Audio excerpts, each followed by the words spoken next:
ಹಾಸ್ಯ ನಟ ರಾಜು ತಾಳಿಕೋಟಿ ನಿಧನ ಹಿನ್ನೆಲೆ ಅಂತಿಮ ದರ್ಶನಕ್ಕಾಗಿ ವಿಜಯಪುರದ ಸಿಂದಗಿ ತಾಲೂಕಿನ ಚಿಕ್ಕ ಸಿಂದಗಿ ತೋಟದಲ್ಲಿ ವ್ಯವಸ್ಥೆಯನ್ನು ಮಾಡಲಾಗಿದ್ದು ಕಲಾವಿದರು ರಾಜಕಾರಣಿಗಳು ಅಂತಿಮ ದರ್ಶನ ಪಡೆದುಕೊಂಡಿದ್ದಾರೆ.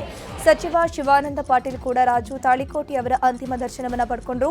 ಇನ್ನೇನು ಕೆಲವೇ ಕ್ಷಣಗಳಲ್ಲಿ ದಫನ್ ಕಾರ್ಯವನ್ನು ಕುಟುಂಬಸ್ಥರು ನೆರವೇರಿಸಲಿದ್ದಾರೆ.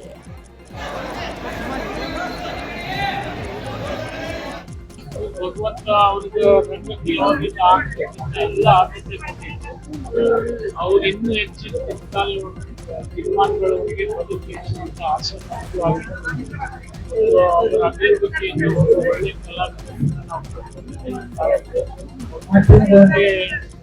ಸಹಿಸಿಕೊಂಡಿದ್ದೀವಿ. ಕುಟುಂಬ ಕೂಡ ಕಲಾವಿದರೇ ಇದ್ದಾರೆ.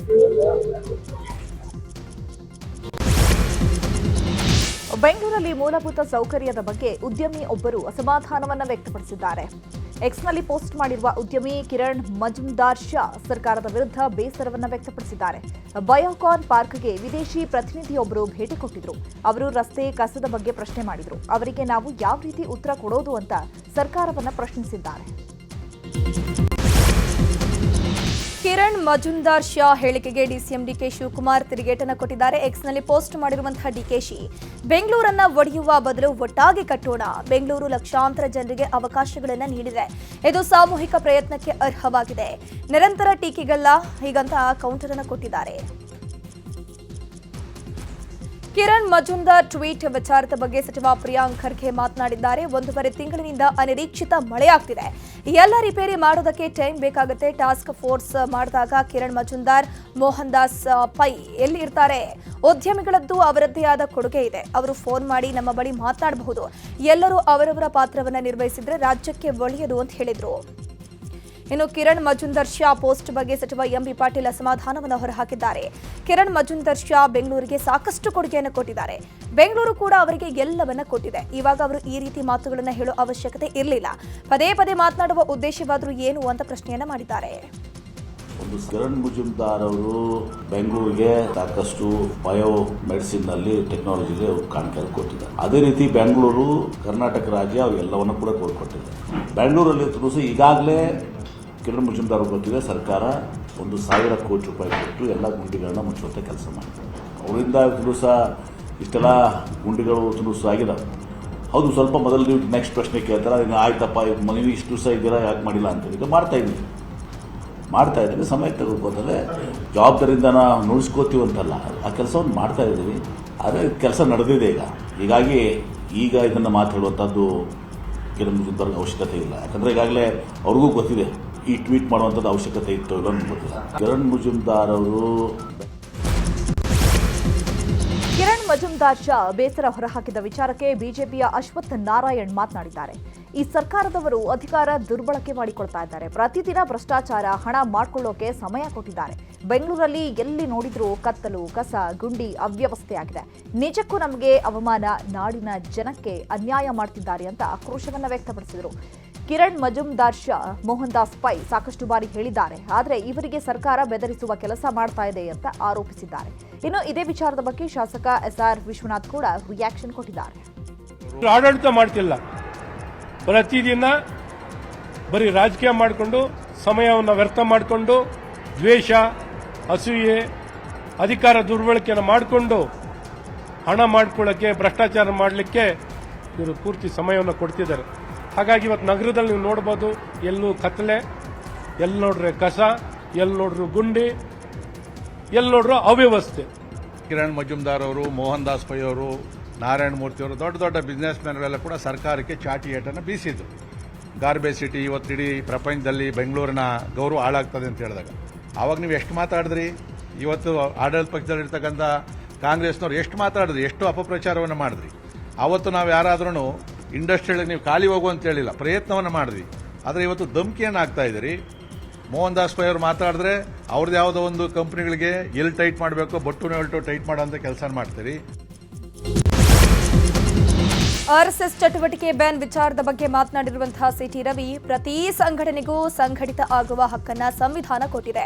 ಆದರೆ ಇವರು ವಿಭಜಿಸುವ ಸಂಚಲನ ಮಾಡ್ತಿದ್ದಾರೆ. ಆರ್ಎಸ್ಎಸ್ ಕಾಂಗ್ರೆಸ್ಗೆ ತಡೆಗೋಡೆಯಾಗಿದೆ. ಈಗಾಗಲೇ 3 ಬಾರಿ ನಿಷೇಧಿಸೋಕೆ ಯತ್ನ ಮಾಡಿದ್ರೆ ಅದು ಆಗಿರಲಿಲ್ಲ, ಈಗಲೂ ಆಗಲ್ಲ. ಇದರ ವಿರುದ್ಧ ಕಾನೂನಾತ್ಮಕವಾಗಿ ಹೋರಾಟವನ್ನ ಮಾಡ್ತೀವಿ ಅಂತ ಹೇಳಿದ್ರು. ಇನ್ನು ಇದೇ ವಿಚಾರವಾಗಿ ಶಾಸಕ ಎಸ್ಆರ್ ವಿಶ್ವನಾಥ್, ಅರವಿಂದ್ ಬೆಲ್ಲದ್ ಕೂಡ ರಿಯಾಕ್ಷನ್ ಕೊಟ್ಟಿದ್ದಾರೆ. ರಾಷ್ಟ್ರೀಯ ಸ್ವಯಂ ಸೇವಕ ಸಂಘ ಸಾಂವಿಧಾನಿಕ ಮಾರ್ಗದಲ್ಲಿ ನಂಬಿಕೆ ಇಟ್ಟಿದೆ, ಸಾಂವಿಧಾನಿಕ ಸಂಸ್ಥೆಗಳ ಮೇಲೂ ನಂಬಿಕೆ ಇಟ್ಟಿದೆ, ಸಂಘಟಿತವಾಗುವಂಥ ಅಧಿಕಾರವನ್ನು ಕೊಡುತ್ತೆ. ಸಂವಿಧಾನ ಬಾಹಿರ ಅಲ್ಲ, ಇದು ಮೊದಲನೇದು ಅಲ್ಲ, ಕಡೆಯವರು ಅಲ್ಲ. ಭಾಳ ಸಾರಿ ಪ್ರಯತ್ನ ಮಾಡಿ ವಿಫಲರಾಗಿದ್ದಾರೆ. ಸಂವಿಧಾನ ಬಾಹಿರವಾಗಿದ್ದರೆ ಇಷ್ಟೊತ್ತಿಗೆ ನಿಷೇಧ ಮಾಡಿಬಿಡೋರು. ಬೇರೆ ಬೇರೆ ರೀತಿಯಲ್ಲಿ ಭಾರತವನ್ನು ಒಡಿಬೇಕು ಅನ್ನುವಂಥ ಸಂಚು ಹೊಸದೇನಲ್ಲ. ಅಂಥ ಸಂಚನ್ನು ವಿಫಲಗೊಳಿಸುವ ಕೆಲಸವನ್ನು ರಾಷ್ಟ್ರೀಯ ಸ್ವಯಂ ಸೇವಕ ಸಂಘದ ಸ್ವಯಂ ಸೇವಕರು ಮಾಡ್ತಾ ಇದ್ದಾರೆ. 3 ಬಾರಿ ವಿಫಲರಾಗಿದ್ದಾರೆ, 4ನೇ ಬಾರಿನೂ ವಿಫಲರಾಗ್ತಾರೆ. ನಾವು ಕಾನೂನಾತ್ಮಕವಾಗಿ, ಸಂವಿಧಾನಾತ್ಮಕವಾಗಿ, ಪ್ರಜಾಪ್ರಭುತ್ವದ ಮಾದರಿಯಲ್ಲಿ ಅದನ್ನು ಪ್ರಶ್ನಿಸ್ತೀವಿ. ದೇಶಭಕ್ತಿಯ ಪರವಾಗಿ ಮಾತಾಡಿದವ್ರಿಗೆ ಇವರಿಗೆ ಎಲ್ಲೋ ಒಂದು ಕಡೆ ಉರಿ ಹತ್ತುವಂಥದೆ. ದೇಶ ವಿರೋಧಿಗಳಿಗೆ ಇವತ್ತುವರೆಗೂ ಅವ್ರು ಮಾತಾಡ್ತಾ ಇದ್ದಾರೆ. ಈದ್ ಮಿಲಾದ್ ಮೆರವಣಿಗೆಗಳನ್ನು ಎಲ್ಲಿ ಬೇಕಾದರೂ ಹೋಗ್ಬೋದು, ಪ್ರಾರ್ಥನೆಗಳನ್ನು ರಸ್ತೆಗಳಲ್ಲಿ ಕೂಡ ಮಾಡಿದ್ರು ಕೂಡ ಅವಕಾಶವನ್ನು ಮಾಡಿಕೊಡ್ತಕ್ಕಂಥದ್ದು ಮಾಡ್ತಾ ಇದ್ದಾರೆ. ತಾರತಮ್ಯ ಯಾಕೆ ಮಾಡ್ತೀರಿ? ನಾವು ಮೂಲ ಹಿಂದೂಗಳು ಈ ದೇಶದಲ್ಲಿ. ಇನ್ನೂ ರಾಷ್ಟ್ರೀಯ ಸ್ವಯಂ ಸೇವಕ ಸಂಘದ ಸಹವಾಸ ಗೊತ್ತಿಲ್ಲ, ಸುಮ್ಮನೆ ಇರ್ತಾರೆ ಅವ್ರ ಪಾಡಿಗೆ ಅವ್ರು ಕೆಲಸ ಮಾಡಿಕೊಂಡು. ಅವ್ರನ್ನೇನಾದರೂ ಕೆಣಕಿದ್ರೆ ಮಾತ್ರ ನಿಮ್ಮ ಬುಡಕ್ಕೆ ಕೈ ಇಡ್ತಾರೆ. ಇವರು ಎಲ್ಲ ಲೆಫ್ಟಿಸ್ಟ್ಗಳು. ಈ ನಮ್ಮ ಸಿದ್ದರಾಮಯ್ಯ ಏನದಾರಲ್ಲ, ಇವರು ಅಲ್ಟ್ರಾ ಲೆಫ್ಟಿಸ್ಟು. ಇವ್ರದ್ದು ಉದ್ದೇಶನ ನಾ ಹೇಳಿದ್ನಲ್ಲ, ನಿಜವಾಗಿ ಇವತ್ತು ರೈತರ ಭಾವನೆ ಐತಿ. ರೈತರೆಲ್ಲ ಕಡೆ ಕಣ್ಣೀರು ಸುರಿಸಾತಾರೆ. ಅದ್ರದ್ದು ಗಮನ ಬೇರೆ ಕಡೆ ಸೆಳ್ಸಕ್ಕಿಂತ ಗದ್ದಲ ಎಬ್ಬಿಸ್ಕೊಂತ, ಅನಾವಶ್ಯಕ ಗದ್ದಲ ಎಬ್ಬಿಸ್ಕೊಂತ ಕುತ್ಕೊಳ್ಳೋದು. ಅವ್ರಿಗೆ ಏನಾದರೂ ಸ್ವಲ್ಪ ಆದರೂ ಸೊನ್ನೆ ಸೂಕ್ಷ್ಮ ಅನ್ನೋದಿತ್ತಂದ್ರೆ ರಾಷ್ಟ್ರೀಯ ಸ್ವಯಂ ಸೇವಕ ಸಂಘ ಏನು ಕೆಲಸ ಮಾಡತ್ತೈತಿ, ರಾಷ್ಟ್ರೀಯ ಸ್ವಯಂ ಸೇವಕ ಸಂಘದ ಕಾರ್ಯವ್ಯಾಪ್ತಿ ಏನು, ಅದನ್ನು ಸ್ವಲ್ಪ ತಿಳ್ಕೊಳ್ಳೋ ಅಂಥೇಳಿ ನಾನು ಸಿದ್ದರಾಮಯ್ಯನವರಿಗೆ ವಿನಂತಿ ಮಾಡ್ತೀನಿ. ಆರ್ಎಸ್ಎಸ್ ಚಟುವಟಿಕೆ ಬ್ಯಾನ್ ವಿಚಾರದ ಬಗ್ಗೆ ಹಾಸನದಲ್ಲಿ ಮಾತನಾಡಿದ ಶಾಸಕ ಯತ್ನಾಳ್, ಪ್ರಿಯಾಂಕ್ ಖರ್ಗೆಗೆ ತಾಕತ್ ಇದ್ರೆ ಅಕ್ರಮವಾಗಿ ಕಟ್ಟಿರೋ ಮಸೀದಿ, ಮದ್ರಸಾ ಮೊದಲು ತೆರವು ಮಾಡಲಿ. ಆರ್ಎಸ್ಎಸ್ನ ರದ್ದು ಮಾಡೋಕೆ ಸಾಧ್ಯ ಇಲ್ಲ. ಸಿದ್ದರಾಮಯ್ಯ, ಬಿಕೆ ಹರಿಪ್ರಸಾದ್ ತಾಲಿಬಾನ್ಗಳು. ಪ್ರಿಯಾಂಕ್ ಖರ್ಗೆ ಅಂಬೇಡ್ಕರ್ ಶಿಷ್ಯರಲ್ಲ, ನೆಹರು ಶಿಷ್ಯರು. ಈ ದೇಶಕ್ಕೆ ಏನೂ ಕೊಟ್ಟಿಲ್ಲ. 2028ಕ್ಕೆ ಜನರೇ ಇವರಿಗೆ ಉತ್ತರ ಕೊಡ್ತಾರೆ ಅಂತ ಕಿಡಿಕಾರಿದ್ರು. ಪ್ರಿಯಾಂಕಾ ಖರ್ಗೆಗೆ ತಾಕತ್ತು ದಮ್ಮಿದ್ರೆ ಕರ್ನಾಟಕದಲ್ಲಿ ಅಕ್ರಮವಾಗಿ ಕಟ್ಕೊಂಡಂತ ಮಸೂದೆ, ಮದ್ರಸಾಗಳೇನದಾವು ಮತ್ತು ಸಾರ್ವಜನಿಕ ಸ್ಥಳಗಳಲ್ಲಿ ಏನು ನಮಾಜ್ ಮಾಡ್ತಾ ಇದ್ದಾರೆ, ಮೊದಲು ಅದನ್ನು ಬಂದ್ ಮಾಡಿ. ಬಿಕೆ ಹರಿಪ್ರಸಾದ್, ಸಿದ್ದರಾಮಯ್ಯ, ಪ್ರಿಯಾಂಕಾ ಖರ್ಗೆ ತಾಲಿಬಾನದ ಪರವಾಗಿ ಮಾತಾಡುವಂತ ಏಲಾಗೋದು. ನಾ ಇಷ್ಟು ಹೇಳ್ತೀನಿ, ಪ್ರಿಯಾಂಕಾ ಖರ್ಗೆ ನೀವು ಅಂಬೇಡ್ಕರ್ ಒಂದು ಇವರಲ್ಲ, ಶಿಷ್ಯರಲ್ಲ. ಇವೆಲ್ಲ ಸೋನಿಯಾ ಗಾಂಧಿ ಶಿಷ್ಯರು, ಇವೆಲ್ಲ ನೆಹರು ಮಂತನ್ ಶಿಷ್ಯರು. ನೆಹರು ಈ ದೇಶಕ್ಕೆ ಏನು ಕೊಟ್ಟಿಲ್ಲ. ಆರ್ಎಸ್ಎಸ್ ನಿರ್ಬಂಧ ವಿಚಾರ ಹಿನ್ನೆಲೆ ಸಚಿವ ಪ್ರಿಯಾಂಕ್ ಖರ್ಗೆಗೆ ಬೆದರಿಕೆಯ ಕರೆಗಳು ಬರ್ತಿವೆಯಂತೆ. ಈ ಬಗ್ಗೆ ಎಕ್ಸ್ನಲ್ಲಿ ಸಚಿವ ಪ್ರಿಯಾಂಕ್ ಖರ್ಗೆ ಮಾಹಿತಿಯನ್ನು ಹಂಚಿಕೊಂಡಿದ್ದಾರೆ. ಕಳೆದ 2 ದಿನಗಳಿಂದ ಬೆದರಿಕೆಯ ಕರೆಗಳು ಬರ್ತಾ ಇದೆ. ಆರ್ಎಸ್ಎಸ್ ಚಟುವಟಿಕೆ ನಿರ್ಬಂಧಿಸುವಂತೆ ಮನವಿ ಮಾಡಿದ್ದ ಬೆನ್ನಲ್ಲೇ ನನ್ನ ಮತ್ತು ನನ್ನ ಕುಟುಂಬದ ವಿರುದ್ಧ ಬೆದರಿಕೆ ಕರೆಗಳು ಬರ್ತಿವೆ. ಆದರೆ ನಾನು ಇದರಿಂದ ವಿಚಲಿತನಾಗೋದಿಲ್ಲ. ಬೆದರಿಕೆ, ನಿಂದನೆಗಳು ನನ್ನನ್ನು ಮೌನವಾಗಿರಿಸಿವೆ ಅಂದ್ಕೊಂಡ್ರೆ ಅದು ಅವರ ತಪ್ಪು ಅಂತ ಹೇಳಿದ್ರು. ಇನ್ನು ಆರ್ಎಸ್ಎಸ್ ಮುಟ್ಟಿದ್ರೆ ಭಸ್ಮ ಆಗ್ತಾರೆ ಎಂಬ ಬಿಜೆಪಿ ನಾಯಕರ ಹೇಳಿಕೆಗೆ ಸಚಿವ ಎಂಬಿ ಪಾಟೀಲ್ ಟಾಂಗ್ ಕೊಟ್ಟಿದ್ದಾರೆ. ಯಾರು ಯಾರನ್ನ ಭಸ್ಮ ಮಾಡ್ತಾರೆ, ಭಸ್ಮ ಮಾಡೋಕೆ ಇವರು ಯಾರು, ಭಸ್ಮ ಮಾಡೋನು ಮೇಲೆ ಇದ್ದಾನೆ ಅಂತ ಎಂಬಿ ಪಾಟೀಲ್ ತಿರುಗೇಟನ್ನು ಕೊಟ್ಟಿದ್ದಾರೆ. ಯಾರ್ಯಾರು ಭಸ್ಮ ಆಗ್ತಾರೋ ಏನು ಆಗ್ತಾರೆ ಇವ್ರ ಕೈಗಿಲ್ಲ. ಇದು ಮೇಲಿದ್ದಾನೆ ನೋಡೋನು, ಯಾರು ಭಸ್ಮ ಆಗ್ಬೇಕು, ಯಾರು ಭಸ್ಮ ಆಗೋದಲ್ಲ ಅಂತೇಳಿ. ಯಾರ ಕೈಗೆ ಇವ್ರ ಕೈಯಲ್ಲಿ ಭಸ್ಮ ಮಾಡೋದಕ್ಕೆ ಶಕ್ತಿ ಇದೆಯಾ?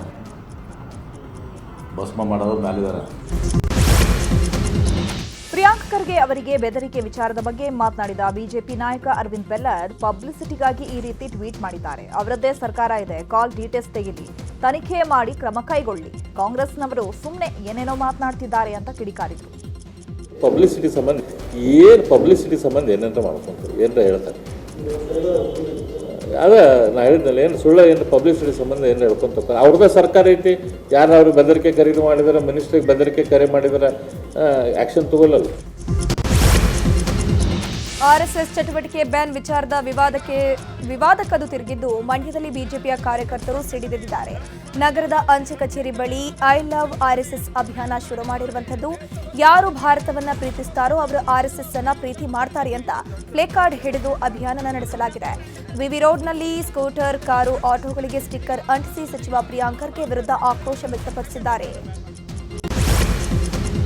ರಾಜ್ಯದಲ್ಲಿ ಆರ್ಎಸ್ಎಸ್ಗೆ ಅಂಕುಶಕ್ಕೆ ಚಿಂತನೆ ಹಿನ್ನೆಲೆ ಮೋಹನ್ ಭಾಗವತ್ ಜೊತೆ ಸ್ಥಳೀಯ ನಾಯಕರು ಚರ್ಚೆ ನಡೆಸಿದ್ದಾರೆ. ಬೆಂಗಳೂರಿನ ಕೇಶವ ಕೃಪಾ ಕಚೇರಿಯಲ್ಲಿ ಆರ್ಎಸ್ಎಸ್ ನಾಯಕರು ಚರ್ಚೆ ನಡೆಸಿದ್ದಾರೆ. ಕಾಂಗ್ರೆಸ್ ನಾಯಕರ ಹೇಳಿಕೆಗಳ ಬಗ್ಗೆ ಚರ್ಚೆ ನಡೆಸಲಾಗಿತ್ತು. ಈ ವೇಳೆ ಹಿಂದೂ ವಿರೋಧಿ ನಿಲುವಿನ ವಿರುದ್ಧ ಜಾಗೃತಿಗೊಳ್ಳುವಂತೆ ಮೋಹನ್ ಭಾಗವತ್ ಸಲಹೆ ಕೊಟ್ಟಿದ್ದಾರೆ. ಮಾಲೂರು ಕ್ಷೇತ್ರದ ಮರು ಮತ ಎಣಿಕೆ ಮಾಡಬೇಕು ಅಂತ ಪರಾಜಿತ ಅಭ್ಯರ್ಥಿ ಮಂಜುನಾಥ್ ಗೌಡ ಸುಪ್ರೀಂನಲ್ಲಿ ಅರ್ಜಿಯನ್ನು ಸಲ್ಲಿಕೆ ಮಾಡಿದರು. ಇದೀಗ ಮಾಲೂರು ಕ್ಷೇತ್ರದ ಮರು ಮತ ಎಣಿಕೆಗೆ ಸುಪ್ರೀಂ ಸೂಚನೆ ನೀಡಿದೆ.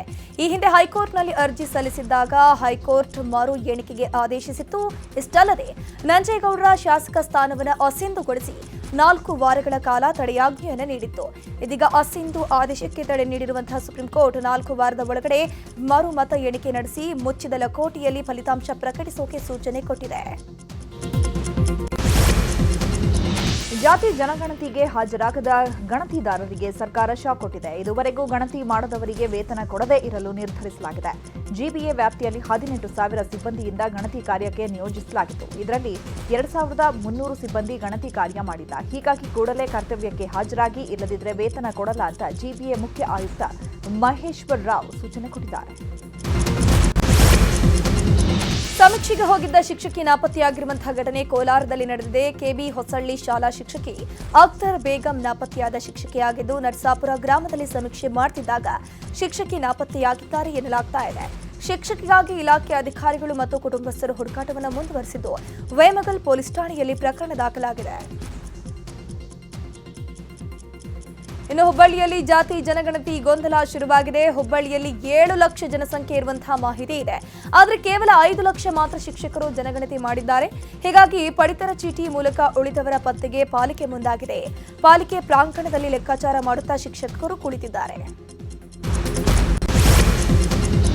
ಕೆಎನ್ ರಾಜಣ್ಣ ಮಂತ್ರಿ ಸ್ಥಾನದಿಂದ ವಜಾ ಹಿನ್ನೆಲೆ ಹೈಕಮಾಂಡ್ಗೆ ಕೆಎನ್ ರಾಜಣ್ಣ ಪತ್ರ ಬರೆದಿದ್ದಾರೆ. ಈ ಬಗ್ಗೆ ಮಾತನಾಡಿರುವ ಕೆಎನ್ ರಾಜಣ್ಣ, ಹೈಕಮಾಂಡ್ಗೆ ತುಂಬಾ ದಿನಗಳಿಂದ ಪತ್ರ ಬರೀತಾ ಇದ್ದೀನಿ. 1 ಡಜನ್ ಪತ್ರ ಬರೆದಿದ್ದೇನೆ. ಸಮಯಾವಕಾಶ ಕೋರಿ ಪತ್ರ ಬರೆಯಲಾಗಿದೆ. ಸಮಯ ಸಿಕ್ಕ ಬಳಿಕ ವಜಾ ಯಾಕಾಯಿತು, ಏನಾಯಿತು ಅನ್ನೋದರ ಬಗ್ಗೆ ವಿಸ್ತೃತವಾಗಿ ಮಾತನಾಡ್ತೇನೆ ಅಂತ ಹೇಳಿದ್ದಾರೆ. ಈರುಳ್ಳಿ ಬೆಲೆ ಸಂಪೂರ್ಣ ಕುಸಿತದ ಹಿನ್ನೆಲೆಯಲ್ಲಿ ರೈತರು ಕಂಗಾಲಾಗಿ ಹೋಗಿದ್ದಾರೆ. ಈರುಳ್ಳಿಗೆ ಬೆಂಬಲ ಬೆಲೆಯನ್ನು ಕೊಡಬೇಕು ಅಂತ ರಾಜ್ಯ ಈರುಳ್ಳಿ ಬೆಳೆಗಾರರು ಆಗ್ರಹ ಮಾಡುತ್ತಿರುವಂತದ್ದು. ಪ್ರಧಾನಿಗೆ ಪತ್ರ ಬರೆದಿರುವಂತಹ ರಾಜ್ಯ ಈರುಳ್ಳಿ ಬೆಳೆಗಾರರ ಸಂಘದ ರಾಜ್ಯಾಧ್ಯಕ್ಷರಾಗಿರುವಂತಹ ಸಿದ್ದೇಶ್ ಉತ್ತಂಗಿ ಈರುಳ್ಳಿಗೆ ಬೆಂಬಲ ಬೆಲೆ ನೀಡಿ ಅಂತ ಮನವಿಯನ್ನ ಮಾಡಿಕೊಂಡ್ರು. ಇನ್ನು PDPS ಯೋಜನೆಯ ಮೂಲಕ ಬೆಂಬಲ ಬೆಲೆಯೊಂದಿಗೆ ಖರೀದಿ ಕೇಂದ್ರ ತೆರೆಯಬೇಕು.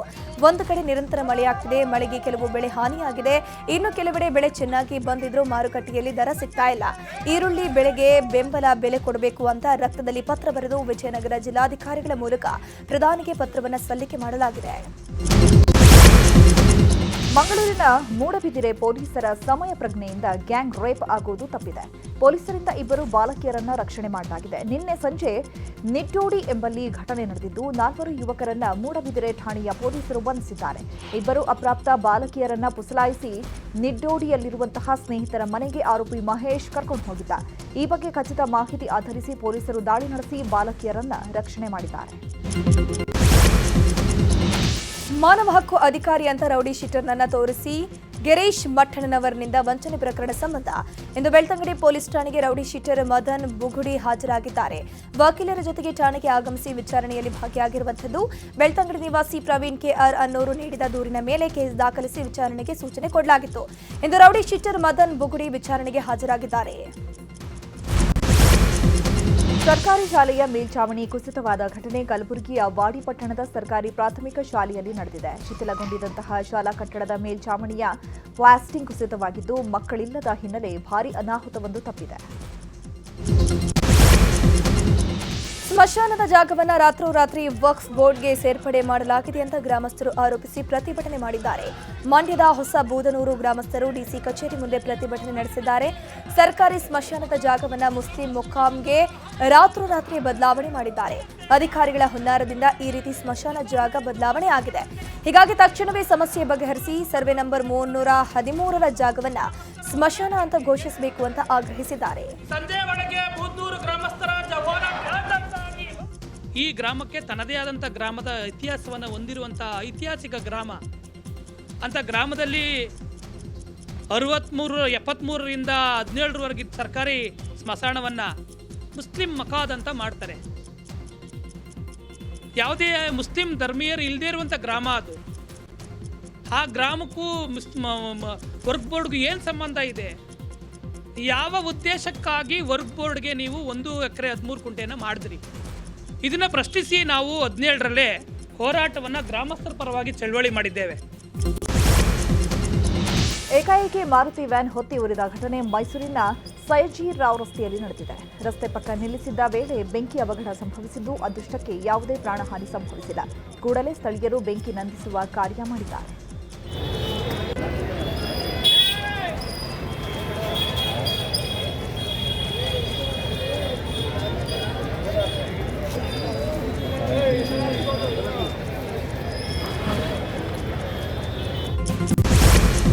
ಸಿದ್ದರಾಮಯ್ಯ ತವರು ಜಿಲ್ಲೆಯಲ್ಲಿ ಸಾಮಾಜಿಕ ಬಹಿಷ್ಕಾರ ಇನ್ನೂ ಜೀವಂತವಾಗಿದೆ. ಮೈಸೂರಿನ ಎಚ್ಡಿ ಕೋಟೆಯ ಸರಕೂರು ತಾಲೂಕಿನ ಸಾಕರೆ ಗ್ರಾಮದಲ್ಲಿ ವೃದ್ಧ ದಂಪತಿಗೆ ಸಾಮಾಜಿಕ ಬಹಿಷ್ಕಾರ ಹಾಕಲಾಗಿದೆ.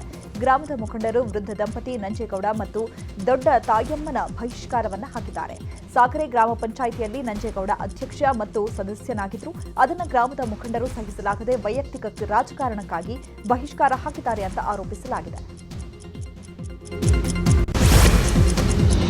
ಬೆಂಗಳೂರಿನಲ್ಲಿ ಅಮೆರಿಕ ಪ್ರಜೆಗಳ ಡಿಜಿಟಲ್ ಅರೆಸ್ಟ್ ಮಾಡ್ತಿದ್ದವರು ಈಗ ಪೊಲೀಸರ ಅತಿಥಿಯಾಗಿದ್ದಾರೆ. ಗುಜರಾತ್ ಮೂಲದ 4, ಮಹಾರಾಷ್ಟ್ರ ಮೂಲದ 8 ಮಂದಿ, ಜಾರ್ಖಂಡ್, ರಾಜಸ್ಥಾನ ಸೇರಿದಂತೆ ಒಟ್ಟು 16 ಮಂದಿಯನ್ನು ಸೈಬರ್ ಕ್ರೈಂ ಪೊಲೀಸರು ಅರೆಸ್ಟ್ ಮಾಡಿದ್ದಾರೆ. ಬೆಂಗಳೂರಿನ ಎಚ್ಎಸ್ಆರ್ ಲೇಔಟ್ನಲ್ಲಿ ಕಾಲ್ ಸೆಂಟರ್ ಓಪನ್ ಮಾಡಿದ ಆರೋಪಿಗಳು ಅಮೆರಿಕದ ಪ್ರಜೆಗಳಿಗೆ ಕರೆ ಮಾಡಿ ವಂಚನೆ ಮಾಡ್ತಿದ್ರಂತೆ. ಕ್ರೈಂನಲ್ಲಿ ನೀವು ಭಾಗಿಯಾಗಿದ್ದೀರಾ ಅಂತ ಬೆದರಿಸಿ ಹಣ ಪೀಕ್ತಾ ಇದ್ರಂತೆ. ಆರೋಪಿಗಳಿಂದ 25 ಮೊಬೈಲ್, 20ಕ್ಕೂ ಹೆಚ್ಚು ಸಿಸ್ಟಂಗಳು ಜಪ್ತಿ ಮಾಡಲಾಗಿದೆ. ಇನ್ನು ನಕಲಿ ಐಟಿ ಕಂಪನಿಗೆ ಕಮಿಷನರ್ ಸೀಮಂತ್ ಕುಮಾರ್ ಸಿಂಗ್ ಭೇಟಿ ನೀಡಿ ಪರಿಶೀಲನೆ ಮಾಡಿದ್ದಾರೆ. ಜೈಲಿನಲ್ಲಿ ಗುಬ್ಬಚ್ಚಿ ಸೀನಾ ಅಂಡ್ ಗ್ಯಾಂಗ್ ಬರ್ತ್ಡೇ ಆಚರಿಸಿಕೊಂಡಿತ್ತು. ಈ ಬೆನ್ನಲ್ಲೇ ಪರಪ್ಪನ ಅಗ್ರಹಾರ ಜೈಲಿನಿಂದ ಗುಬ್ಬಚ್ಚಿ ಗ್ಯಾಂಗ್ ಕಮಾನ್ ಎತ್ತಲು ಸಿದ್ಧತೆ ಮಾಡಿಕೊಳ್ಳಲಾಗಿದೆ. ರಾಜ್ಯದ ಬೇರೆ ಬೇರೆ ಜೈಲುಗಳಿಗೆ ಗುಬ್ಬಚ್ಚಿ ಸೀನಾ ಗ್ಯಾಂಗ್ ಶಿಫ್ಟ್ ಮಾಡುವುದಕ್ಕೆ ಪ್ಲಾನ್ ಮಾಡಲಾಗಿದೆ. ಸದ್ಯ ಕೋರ್ಟ್ ಅನುಮತಿಗಾಗಿ ಜೈಲಾಧಿಕಾರಿಗಳು ಕಾಯ್ತಾ ಇದ್ದಾರೆ.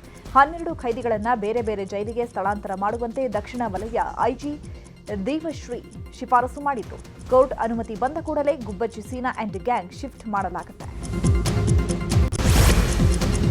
ಮಹಾರಾಷ್ಟ್ರದಲ್ಲಿ 60 ನಕ್ಸಲರು ಶರಣಾಗತಿಯಾಗಿದ್ದಾರೆ. ನಕ್ಸಲ್ ಮುಖಂಡ ವೇಣುಗೋಪಾಲ್ ನೇತೃತ್ವದಲ್ಲಿ ಶರಣಾಗತರಾಗಿರುವಂಥದ್ದು ಸಿಪಿಎಂ ಮಾವೋವಾದಿ ಪಾಲಿಟ್ ಬ್ಯೂರೋ ಸದಸ್ಯನಾಗಿದ್ದ ವೇಣುಗೋಪಾಲ್ ಗಢ್ ಚಿರೋಲಿ ಭಾಗದ ನಕ್ಸಲ್ ಟೀಮ್ನ ಮುಖ್ಯಸ್ಥನಾಗಿದ್ದ. ಕೇಂದ್ರ ಸರ್ಕಾರ ನಕ್ಸಲರಿಗೆ ವಿಶೇಷ ಪ್ಯಾಕೇಜ್ ಘೋಷಿಸಿದೆ.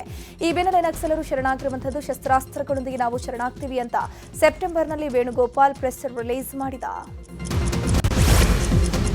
ಬಿಹಾರದ ವಿಧಾನಸಭಾ ಚುನಾವಣೆಗೆ ಬಿಜೆಪಿ ತನ್ನ ಅಭ್ಯರ್ಥಿಗಳ ಮೊದಲ ಪಟ್ಟಿಯನ್ನ ಪ್ರಕಟ ಮಾಡಿದೆ. ಬಿಜೆಪಿ 71 ಕ್ಷೇತ್ರಗಳಿಗೆ ಅಭ್ಯರ್ಥಿಗಳ ಹೆಸರನ್ನು ಪ್ರಕಟಿಸಿದೆ. ತಾರಾಪುರ ಕ್ಷೇತ್ರದಿಂದ ಡಿಸಿಎಂ ಸಾಮ್ರಾಟ್ ಚೌಧರಿ ಕಣಕ್ಕೆ ಇಳಿಯಲಿದ್ದು, ಸ್ಪೀಕರ್ ನಂದಕಿಶೋರ್ ಯಾದವ್ ಅವರಿಗೆ ಟಿಕೆಟ್ ಕೈತಪ್ಪಿದೆ. ಕೊಲೆ ಆರೋಪಿ ದರ್ಶನ್ಗಾಗಿ ಉಜ್ಜಯಿನಿಯಲ್ಲಿರುವಂತಹ ಮಹಾಕಾಳೇಶ್ವರನ ಸನ್ನಿಧಿಯಲ್ಲಿ ನಿರ್ದೇಶಕ ಜೋಗಿ ಪ್ರೇಮ್ ಪೂಜೆಯನ್ನು ಮಾಡಿಸಿದ್ದಾರೆ. ದರ್ಶನ್ಗಾಗಿ ಮೈಥಾಲಜಿಕಲ್ ಕಥೆ ಬರೆದಿರುವಂತಹ ಪ್ರೇಮ್ ಮಹಾಕಾಳೇಶ್ವರನ ದೇಗುಲದಲ್ಲಿ ಸ್ಕ್ರಿಪ್ಟ್ ಇಟ್ಟು ಪೂಜೆಯನ್ನು ಸಲ್ಲಿಕೆ ಮಾಡಿರುವಂಥದ್ದು. ಆಗಸ್ಟ್ 16ರಂದು ಕಥೆ ಮತ್ತು ಪ್ರೊಡಕ್ಷನ್ ಹೌಸ್ ಬಗ್ಗೆ ಮೀಟಿಂಗ್ ಫಿಕ್ಸ್ ಆಗಿತ್ತು. ಆದರೆ ಆಗಸ್ಟ್ 14ಕ್ಕೆ ಸುಪ್ರೀಂ ಕೋರ್ಟ್ನಲ್ಲಿ ಬೇಲ್ ಕ್ಯಾನ್ಸಲ್ ಆದ ಹಿನ್ನೆಲೆಯಲ್ಲಿ ದರ್ಶನ್ ಜೈಲು ಸೇರಿದ್ರು. ಹೀಗಾಗಿ ದರ್ಶನ್ ಸಂಕಷ್ಟ ಪರಿಹಾರ ಆಗಲಿ ಅಂತ ಕುಟುಂಬ ಸಮೇತರಾಗಿ ತೆರಳಿ ಪೂಜೆಯನ್ನು ಮಾಡಿಸಿದ್ದಾರೆ. ಇನ್ನು ಸಿನಿಮಾದಲ್ಲಿ ನಟ ಮೋಹನ್ ಲಾಲ್ ಕೂಡ ನಟಿಸುವುದು ಕನ್ಫರ್ಮ್ ಆಗಿದೆ. ಮಗುವಿನೊಂದಿಗೆ ಬಂದು ಹಾಸನಾಂಬೆಯ ದರ್ಶನವನ್ನ ನಟ ವಸಿಷ್ಠ ಸಿಂಹ ಹಾಗೂ ನಟಿ ಹರಿಪ್ರಿಯಾ ಪಡೆದುಕೊಂಡಿದ್ದಾರೆ. ಪ್ರತಿ ವರ್ಷವೂ ಹಾಸನಾಂಬೆ ದರ್ಶನಕ್ಕೆ ವಸಿಷ್ಠ ಸಿಂಹ ಹಾಗೂ ಹರಿಪ್ರಿಯಾ ಬರ್ತಾ ಇದ್ದು, ಈ ಬಾರಿಯೂ ದೇಗುಲಕ್ಕೆ ಭೇಟಿ ನೀಡಿ ದರ್ಶನವನ್ನು ಪಡೆದಿದ್ದಾರೆ. ದೇವಿ ದರ್ಶನದ ಬಳಿಕ ಮಾಧ್ಯಮಗಳಿಗೆ ಮಾತನಾಡಿದ ವಸಿಷ್ಠ ಸಿಂಹ, ನಾವು ಪ್ರತಿ ವರ್ಷ ದರ್ಶನಕ್ಕೆ ಬರ್ತೇವೆ. ಕಳೆದ ಬಾರಿ 2 ಬಂದಿತ್ತು, ಈ ಬಾರಿ 3 ಬಂದಿದ್ದೇವೆ, ಅದೇ ವಿಶೇಷ ಅಂತ ಹೇಳಿದ್ದಾರೆ. ಹಾಸನಾಂಬ ದರ್ಶನೋತ್ಸವ ಸರಾಗವಾಗಿ ನಡೀತಾ ಇದ್ದು, ಇಂದು ಮತ್ತೆ ಉಸ್ತುವಾರಿ ಸಚಿವ ಕೃಷ್ಣ ಭೈರೇಗೌಡ ದೇಗುಲದ ಸುತ್ತ ಪರಿಶೀಲನೆ ಮಾಡಿದ್ರು. ಇಂದು ಕೂಡ ಹಾಸನಾಂಬ ನೋಡೋಕೆ ಸಹಸ್ರಾರು ಭಕ್ತರು ಆಗಮಿಸಿದ್ದಾರೆ. ಶೀಘ್ರದಲ್ಲಿ ಅಂಗೈಯಲ್ಲಿ ಅಪ್ಪು ಆಪ್ ರಿಲೀಸ್ ಆಗಲಿದೆ. ಕರ್ನಾಟಕ ರತ್ನ ಶ್ರೀ ಪುನೀತ್ ರಾಜ್ಕುಮಾರ್ ಆಪ್ ಲಾಂಚ್ಗೆ ಸಿದ್ಧತೆ ಮಾಡಿಕೊಳ್ಳಲಾಗಿದೆ. ಅಕ್ಟೋಬರ್ 29ಕ್ಕೆ ಪುನೀತ್ ರಾಜ್ಕುಮಾರ್ ಅವರ 4ನೇ ವರ್ಷದ ಪುಣ್ಯ ಸ್ಮರಣೆ ಇದೆ. ಅದಕ್ಕೂ ಮುನ್ನ ಅಪ್ಪು ಆಪ್ ಲಾಂಚ್ಗೆ ಸಿದ್ಧತೆ ನಡೆದಿದೆ. PRK ಎಂಬ ಮೊಬೈಲ್ ಆಪ್ ಲಾಂಚ್ಗೆ ಡಿಸಿಎಂ ಡಿಕೆಶಿಗೆ ಆಹ್ವಾನ ನೀಡಲಾಗಿದೆ. ಪುನೀತ್ ಅವರ ಪ್ರತಿಭೆ, ಸಮಾಜ ಸೇವೆ, ಮಾನವೀಯ ಮೌಲ್ಯಗಳನ್ನು ತಲುಪಿಸಲು ಹಾಗೂ ಸ್ಫೂರ್ತಿ ತುಂಬಲು ಈ ಆಪ್ ತಯಾರಿಸಲಾಗಿದೆ. ದಿನದಿಂದ ದಿನಕ್ಕೆ ಚಿನ್ನದ ಬೆಲೆ ಗಗನಕ್ಕೇರ್ತಾ ಇದ್ದು, ಕಳೆದ 1 ವರ್ಷದಲ್ಲಿ ಬಂಗಾರದ ಬೆಲೆಯಲ್ಲಿ ದಾಖಲೆ ಏರಿಕೆಯಾಗಿದೆ. 2024ರ ಅಕ್ಟೋಬರ್ನಲ್ಲಿ 24 ಕ್ಯಾರೆಟ್ನ 1 ಗ್ರಾಂ ಚಿನ್ನದ ಬೆಲೆ 5,688 ರೂಪಾಯಿ ಇತ್ತು. ಆದ್ರೀಗ 2025ರ ಅಕ್ಟೋಬರ್ನಲ್ಲಿ 24 ಕ್ಯಾರೆಟ್ನ 1 ಗ್ರಾಂ ಚಿನ್ನದ ಬೆಲೆ 12,315ಕ್ಕೆ ಏರಿಕೆಯಾಗಿದ್ದು, 1 ವರ್ಷದಲ್ಲಿ ಬರೋಬ್ಬರಿ 7,100 ರೂಪಾಯಿ ಹೆಚ್ಚಳವಾಗಿದೆ. ಮುಂದಿನ ವರ್ಷ ಚಿನ್ನ ಮತ್ತು ಬೆಳ್ಳಿಯ ಬೆಲೆ 20% ಬೆಲೆ ಹೆಚ್ಚಾಗುವ ಸಾಧ್ಯತೆ ಇದ್ದು, ಹೀಗಾಗಿ ಜನರು ದೀಪಾವಳಿ ಹಬ್ಬಕ್ಕೆ ಚಿನ್ನ ಲೇಪಿತ ಬೆಳ್ಳಿ ಆಭರಣಗಳನ್ನು ಖರೀದಿಸುತ್ತಿದ್ದಾರೆ.